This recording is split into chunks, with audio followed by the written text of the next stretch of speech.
Handsome's as handsome does, my mother always said. I keep it nice because if I didn't, the neighbors would yap. What do you know about yapping? As long as you don't let things pile up. Keeping the snow from breaking in the roof is the oogiest part. Okay, so here's the plan. This segment, we will call it a discussion of a creative work. So it will consist of one creative work from any medium, any creative medium, and then we will make a very informal analysis of them. And in doing so, we will try and connect experiences. So it will be focused on delving in on like whatever piece of work that we have chosen, and then we will track my thought process and see what other medias and things that I've consumed, where it leads me, what it makes me think of. And it's that we are going to be connecting these things and trying to make it a connected experience. It sounded much better in my head.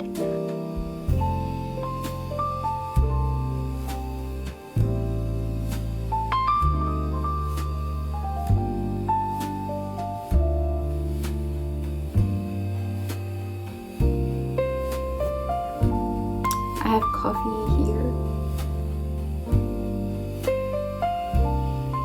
Do you guys like my little Olaf guy over here? His little scarf and hat. And for Christmas, thought he'd be a cute addition. And I think he fits right in. Oh wait, let me show you. These are the stacks of books. I don't think we'll be talking about perfume much, but Misery is the main story of the show. Be what we will be talking about the book, and then every concept and section that we come across is going to end up relating back to this. And then we'll also be referencing 19 Claws and a Blackbird for one of the sections. So our first section that we will be discussing, we will name it The Progression and Escalation in the Linkage of Love and Punishment. I was thinking this might be a little bit hard and I don't know, maybe like a little too wordy to understand. So the alternate name and basically what we will be discussing, I will call it the rule of the more you love them, the more you should hurt them. What does the truth matter? And why are you going to be truthful with me when you lie to everybody else? You lied when you smiled at that cracker down the job, right? Lie to me, smile. Treat me the same way you would treat him. I can't treat you the way I must. treat him. You must. Because I've caught the frowns and the anger. He's happy with you. Of course he doesn't know you're unhappy. You grin at him all day long. You come home and I catch hell. Because I love you, I get least of you. I get the very minimum. And I'm saying, fake it with me. Is that too much of the black woman to ask of the black man? I also wanted to reference Bell Hooks on her book All About Love, because there's this like famous line amongst the lines that were pulled from All About Love that are mostly loved, where she says love and abuse cannot coexist. Basically that abuse and neglect are by definition the opposites of nurturance and care. For that reason, love and abuse cannot coexist. Annie is the complete opposite, where that would be the last sentiment she'd be agreeing with. I think it'd be nice to see that contrast. I think girl Annie in this book, throughout the book we see a progression of how she shows love and how she implements punishments. You can see that Paul, they started off at a very as neutral as they could get, as a taking on the role of kidnapper and a kidnappee. But it was at that neutral ground. But then Annie, at that point, there wasn't a lot of love that she was expressing towards him, apart from love she had for his writing. So nothing personal was, at least in the narration and what we see, there's nothing too personal connecting them as person to person. She is more connected with his work. So you see that there's a little bit more of a boundary. As the story progresses, she develops more love for Paul as a person, not as a writer. And so we see that as that love increased for him, so did the punishments, so did the requirements for him to earn that love. So it's more of like she claims that she loves him, and I do think that she does, in a way, in her own way, where she feels like she's caring, like she cares more for him and so on. And we see that in different relationships that she has with different people, as well, as we will discover in her memory lane with a list of her victims. And a lot of them is her forming connections with the people, having some type of care for them, and the standards in which she feels that they deserve that care and love increase. And when they can't abide, to it and they can't maintain that, then she feels she needs to do what's necessary, which is punishment. It's really interesting because obviously here it's presented in a very extreme case. It is a horror book after all. We could benefit from considering that this whole concept of the more you love someone, the more you get to hurt them could be an instilled notion. It's an idea that just might not be as natural as we think it is. Over here with Annie as well, we see the clear link with how she was taught as a child, specifically by her mother, on that same idea. And the more you love someone, the more you get to hurt them. So her moral compass is just very clouded. I think if we could peel back the layers a little bit and ignore that this isn't a very, very extreme case of comparison, I think we could find parallels. Next section is use of language. I want to start off by mentioning the book Cultish by Amanda Montell. That was the first book that came to mind. The book is basically, in short, it's discussion of use of language in settings and organizations that veer a little too close to a cult. So it's cult-ish, Relating it back to our book, Misery, Annie, our stalker, our abductor, and really all the bad adjectives you can imagine here. She is very serious about her language, and that's a very main trope throughout the book.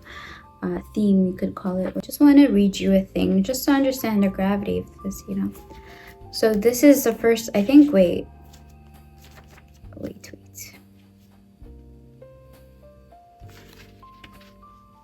This is the first line, I guess, that we observe in how different and unique her language is to her. She says, I suppose you want your cockadoodie, that's how you say it, cockadoodie medication, she said. Let me read you other ones, just to make this interesting. She said, you dirty bird. That's a whole thing. Wow, that voice was kind of good.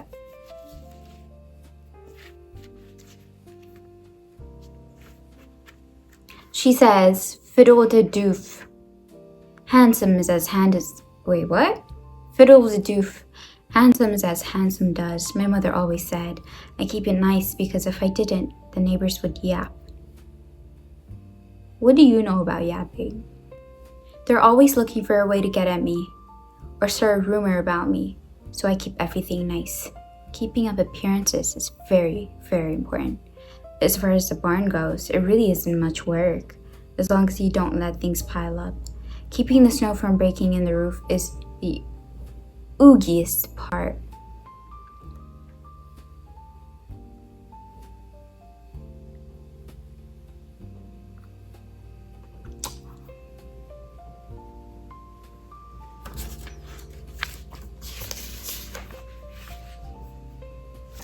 I also want to mention, I don't know if we'll be discussing this on this video, but there's a lot of things about appearances. Like here, I think she says it out, like straight out, what does it call, outright.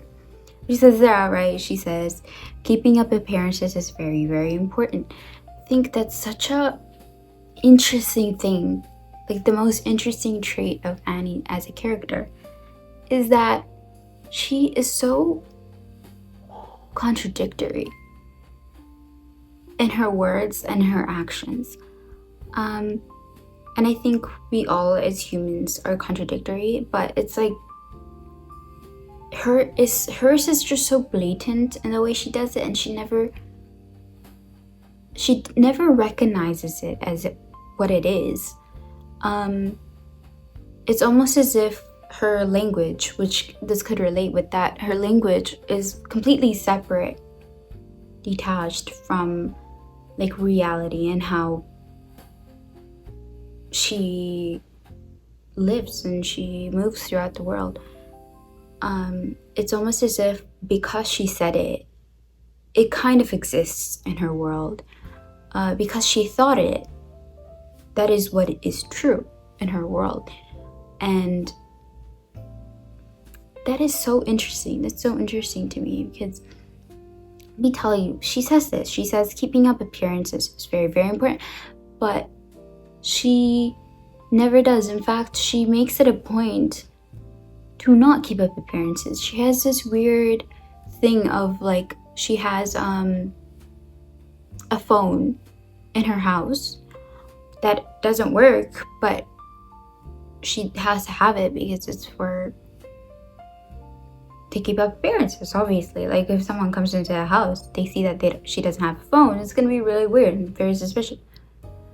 But in the same breath, she goes out and she yells at the neighbors, make sure that like no one is around her surrounding of her house. Like any authority that comes to her house, she has to make it super clear that they're not allowed.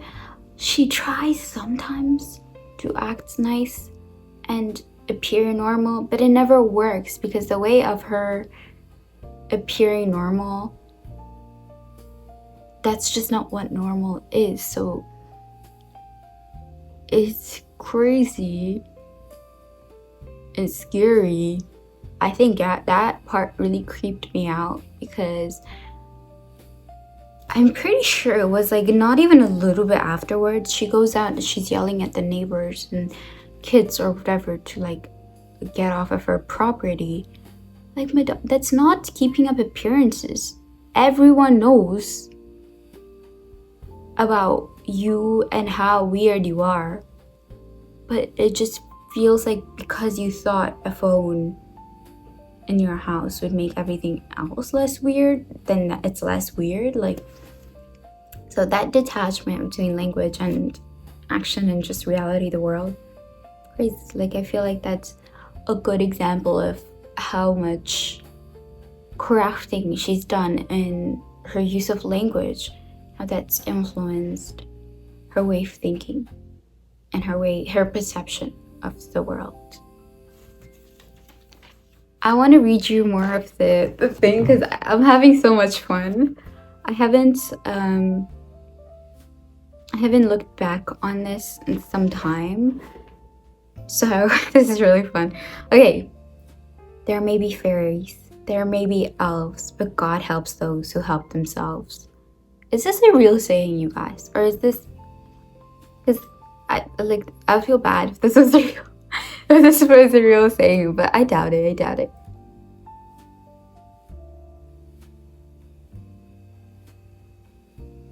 Yeah, but I'm sorry if it is.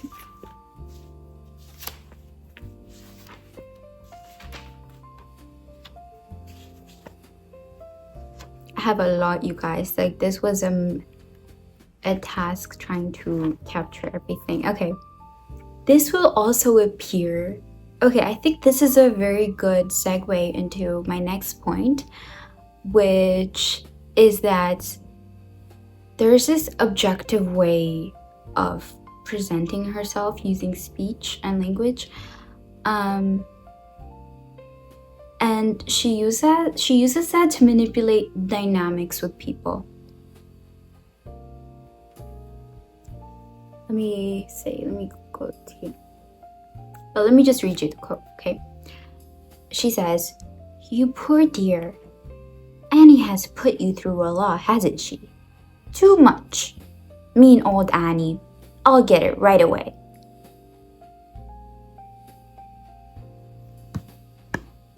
Her language heavily distances herself from the world as a whole, and also from like specific situations. Like here, I believe the context for this was that Paul was, I don't know, she tortured him somehow. In one of her torturing sessions, she left him without medication. He's suffering.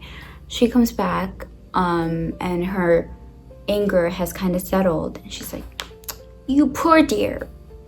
Annie has put you through a lot, hasn't she?" And I've also noticed that the reason for this is that even though she might not recognize it, this distancing language is almost a tool for justifying her authority. And there's this weird juxtaposition as well in how she presents herself. Like, because I just said, like, it's a very objective way, right? "Oh, Annie did this, didn't she?" But at the same time, it all ties back to that love and punishment thing where there's some place over here where her mother also used that same type of tone and language and objective stance in order to parent her, I guess. And I think that is sometimes a little bit common. I don't know if it's common, but anyway, we see that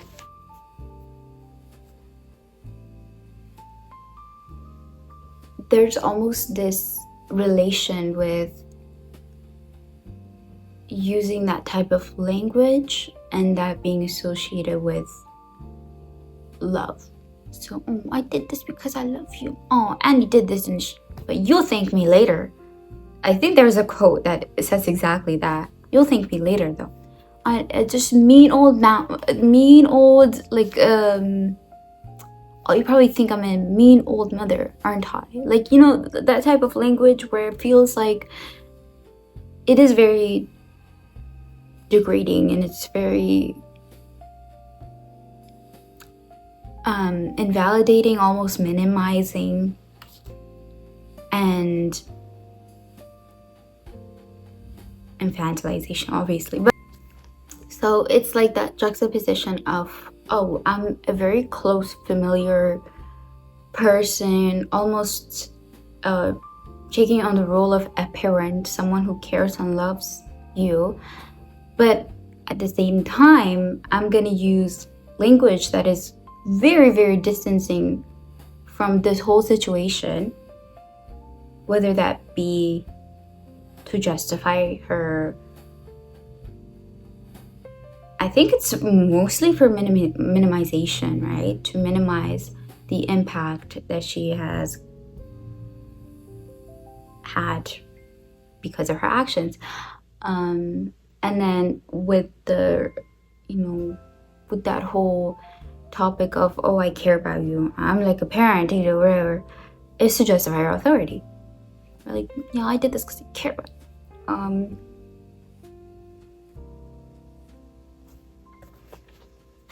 Okay, I'll find more. Got you. She refers to like one of her getaway places. I don't know, man, very dark shit there as well. But she refers to it as Annie's laughing place. And she's like, sometimes I do laugh when I go there, but mostly I just scream. See what I mean? Then why don't you call it the screaming? In fact, why do you even name it? Why? Is what I mean. Like, there's a crafting in her language. Very specific to her. Again, like this memory lane thing of like naming her scrapbooks filled with victims of hers and naming it memory lane. I think this is a good point to also highlight what we had discussed on the first section, where she says, I began by loving only the part of you that makes such a wonderful stories, because that's the only part I had. The rest of you I didn't know anything about, and I thought that part might really be quite unpleasant. I'm not a dummy, So the dummy thing, like, no one says that. I'm not a dummy, Just say. But anyway, she continues on. She says, but you're not like that. And after a while, I came to know the rest of Paul Sheldon. And I hope you don't mind me saying it, but I have come to love the rest of him too.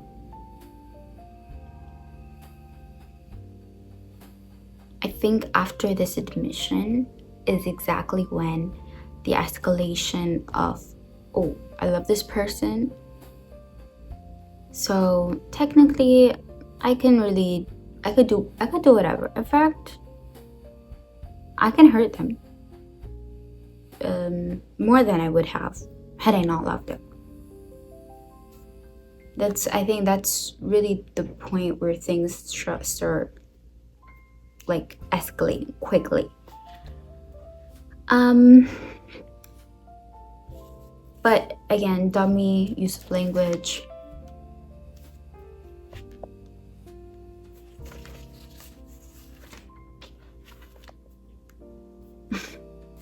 Oh, liars can swear. Liars love to swear.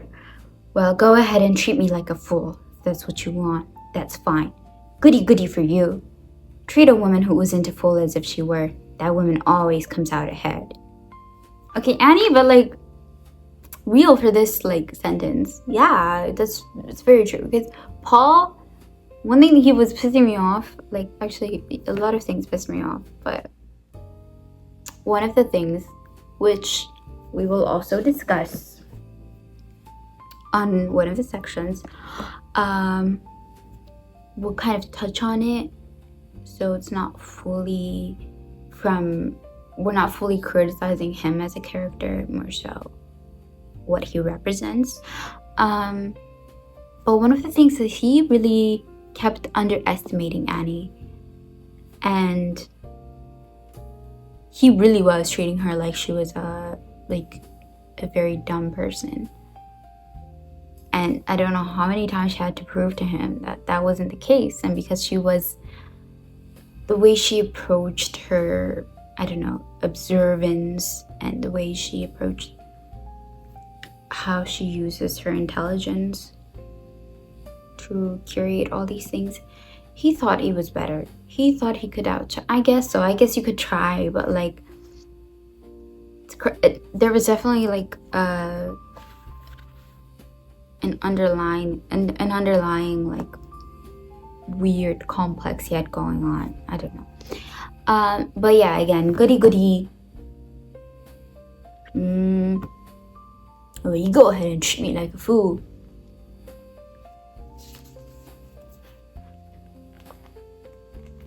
yeah, I think that's the last of it, guys, that I was able to find. So the point of my bringing Amanda Montell's book, Cultish, is that this is not a cult in the traditional sense. Like, Annie is not, I'm not saying that there's similarities in the way she runs like a group of people or whatever, but I think she does that same method of using particular things, such as language, which is what we discuss here a lot. The only thing is that she does it through space of time and place, right? So different years, different people, different places. So it's a very individually constructed method, but similar strategies in how she uses language to sort of like enforce specific belief in all of the interactions. And then again, like her own sets of rules and regulations, her own and use of language, the judgment in your use of language because it doesn't comply with hers. A lot of that similar strategies that would kind of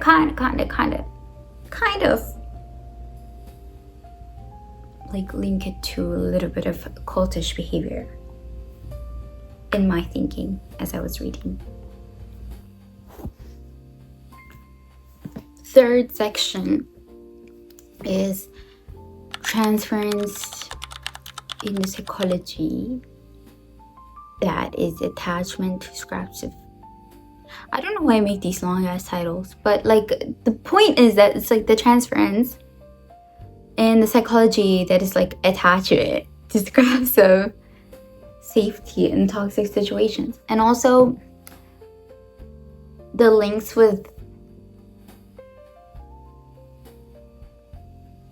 the linkage of like treat or like seeing an abuser as a separate entity, which I have various things highlighted that specifically like highlight that, and I feel like that would be a much better exemplary read than like the title. Okay, here's a specific one. This is basically by the end. We're nearing the end. Yeah, we're really nearing the end. And these are the ones that I found. This is Paul thinking to himself. He says, "You are in error, Paul. Can't kill the goddess. The goddess is immortal." Over here, he says, "The return impeccable in its illogic. The goddess never dies." There are also other places where he never specifically said it, but was obvious in the treatment of her. I think there came a point where he just accepted the otherness of Annie as his abuser. I tried to do like some research on this concept, attachment to scraps, or on a separate note, this like consideration as like other entities or figures and that whole like imagery that is associated with like an abuser, right? But I couldn't really find anything concrete and specific to what I had observed. Note of like the transference. By transference, it just meant as consumers, as readers, as audiences, or it could also just be as witnesses of. I don't want to relate it to anything like real life because it is very sensitive and I don't want to come in like uneducated and talking about it, but I think we can also apply this to lots of storytellings that are happening on real life situations, like through documentaries or through YouTube coverings of things, the news, whatever it may be. But we are witnesses of that. And so I'm wondering if there's some type of transference in us being attached to scraps of safety, even when we aren't present. As a reader here, as I was reading this book, there was lots of shifts between Annie's moods, right? We go from, again, like relation with the love and punishment too. We can see how she acts towards Paul. Obviously, we're experiencing this from the point of view of Paul. So from that narration, we can see the amount of like shifts in moods that she goes through. And also her view of Paul and how she decides to treat him and so on. Transference, I keep saying the word, like, I'm sorry, of this manipulated atmosphere, in which is like dictated by how Annie's today, you know? How's Annie today? So one day she might be a little bit more kinder than she had been. And we can see that like intense emotions being described, right? Or we could see in her actions of the intensity.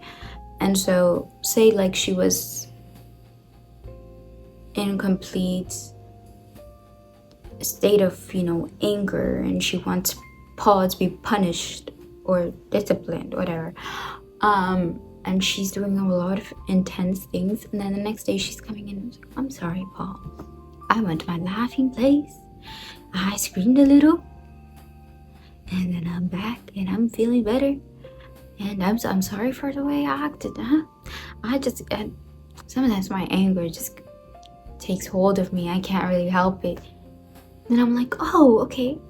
You know, you're still a little scary, but I'm like, okay, like, we're safe now. Again, like, the perceiver can also experience that in a very different way, obviously, but there is that idea of like, that could be done. And then I'm thinking, I didn't even recognize this in me until the story ended. And then it became a point where like, even when she was a little bit meaner, I'd be like, okay, well, like, she wasn't that bad. She wasn't as bad as she was before. So it's like, it's fine. It's fine. It had me thinking, the way we consume things right now, whether that be through social media, through the characters, through the people that we get to know from social media, or from stories that are presented to us through social media. But the whole point being, like, whether it be documentaries, YouTube videos, TikTok videos, I think it becomes much easier to set standards and adjust our comfort levels and how we can consume these media, and also in how we can perceive them so easily. It could be manipulated so easily. Okay. Fourth section. I call this the serious writer. And it's so funny because this is such a thing to this day. And that's exactly why I wanted to talk about it. Basically, I watched a video, I think a few months ago maybe, on this like phenomenon, which actually took a huge, I guess, leap, where we could see it a little bit more clearer again, with, I think you should watch that video. I will put it on the links.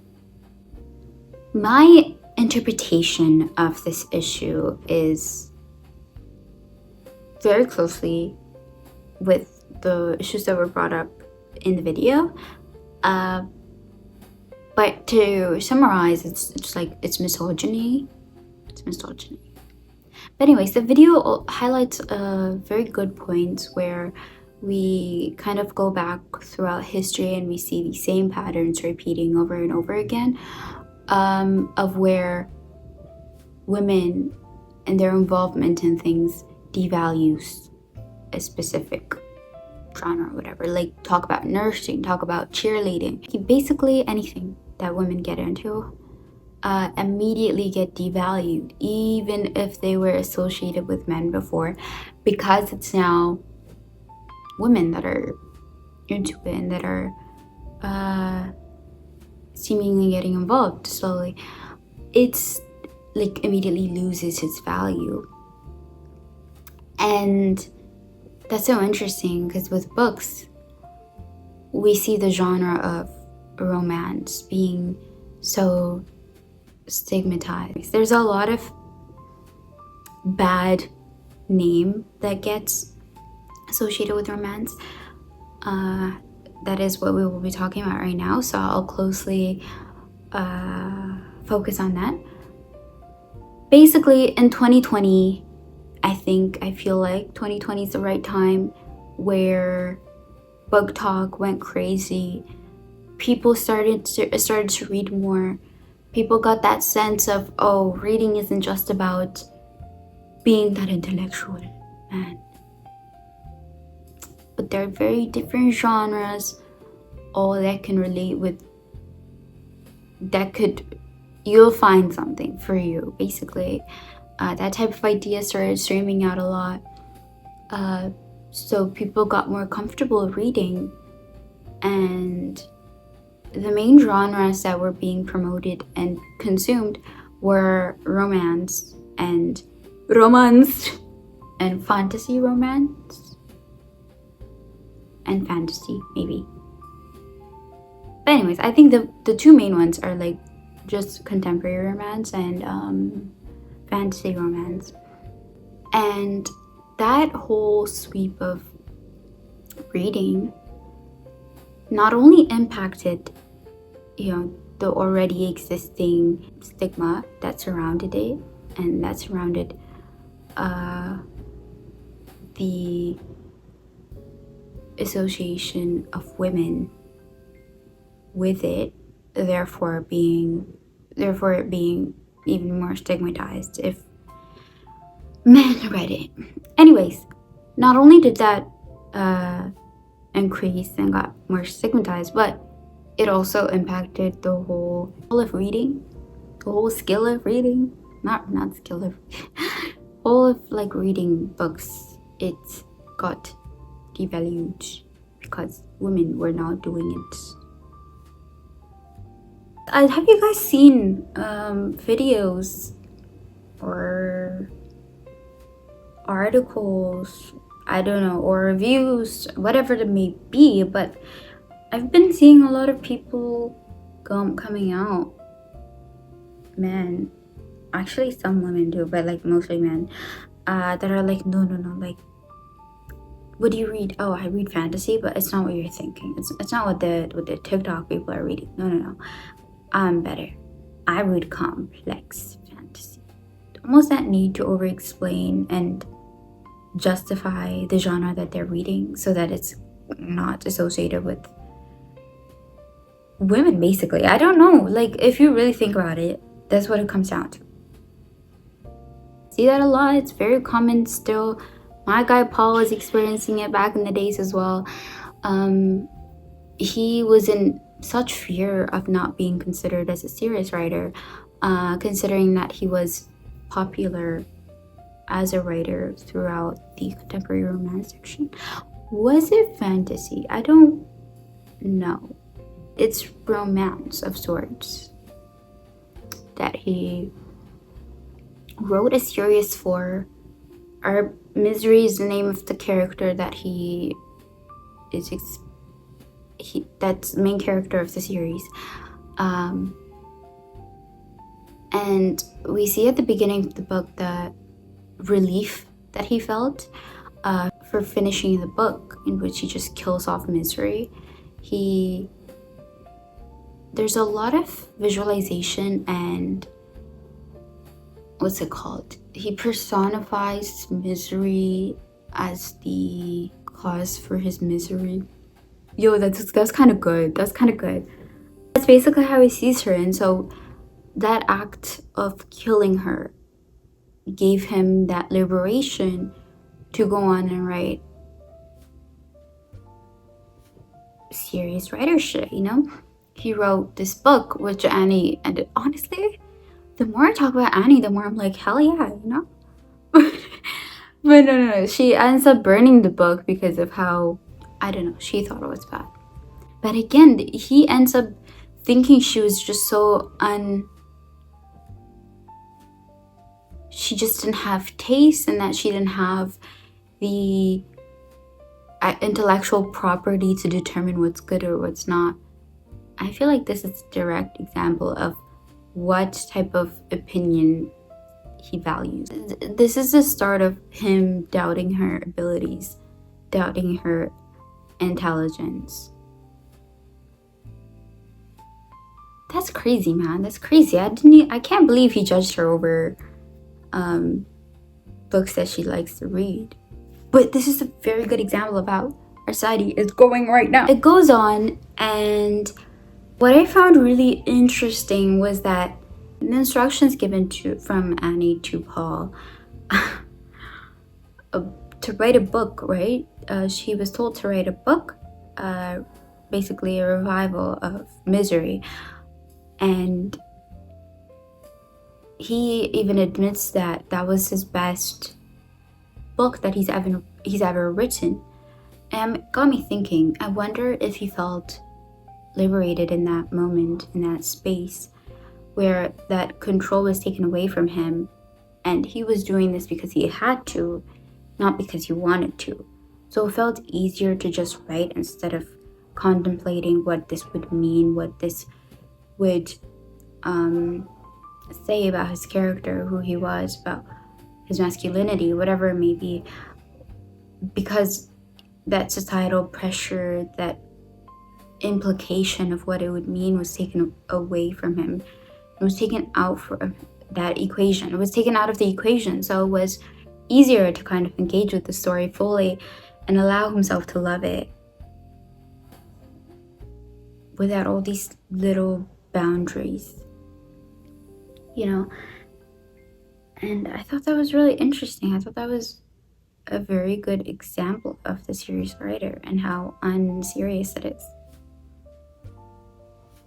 Over here I wrote like his big boy serious novels, so I think that would have been a waste of words not to have used, and I don't know how to put it in a sentence at the moment, so just say big boy serious novels of his.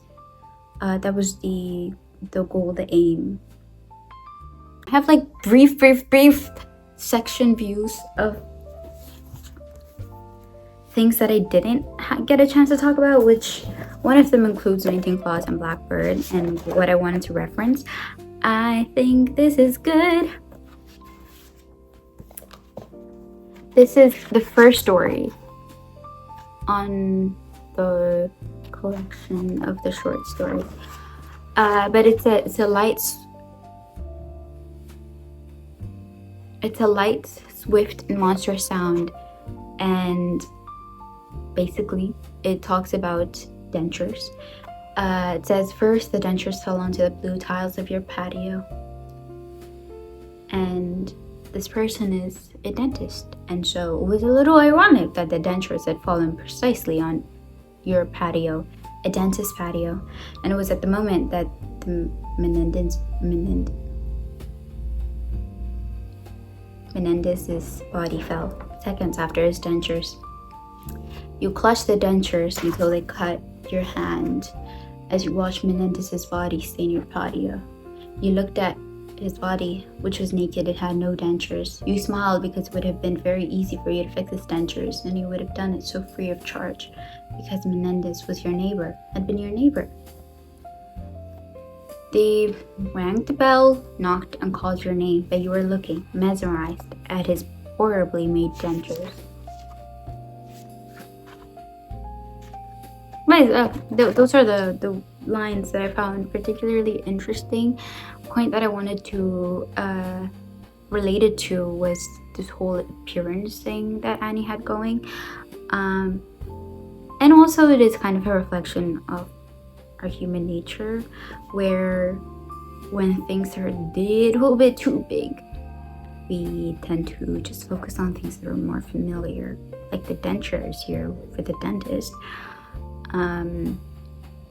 And same with Annie. The world is too big and she wants to really compress it and make it her own and feel like she's controlling the narrative. The things that Annie says in order to specifically curate this narrative, along with her language, all of that, she gives such detailed lies. For here, she's like, 2 years ago, I had Billy Haversham put, what is it? Heat tapes into the roof. You throw a switch and they get hot and melt the ice. I won't need them much longer. This winter, though, see how it's melting on its own?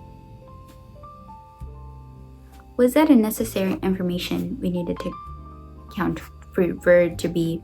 Basically, the context is that she's backing up a lie onto other things. Or she might be telling the truth. I choose to believe that this is a lie because, come on, Annie, come on. But I hope you guys got something out of this video. The whole point of the formatting is supposed to be a little bit like jumbled, almost like trying to capture thoughts and like straying thoughts, I guess, on, you know, we start on something.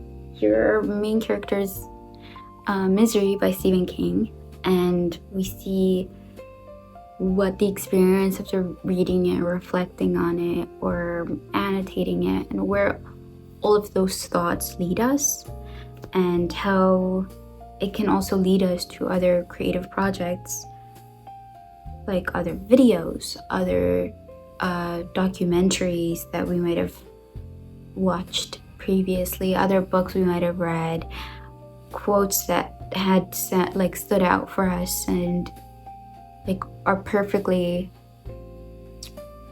they could apply to the thought process we have going on. And I don't know, I wanted to try this, and I think this was a very interesting and fun thing to do. I really enjoyed it. But let me know what you guys, let me know your thoughts. Let me know your thoughts. Let me know if you got different, like where your thoughts strayed, you know, what were the pathways. Let me know. And yeah, but most importantly, I hope you were a little bit entertained.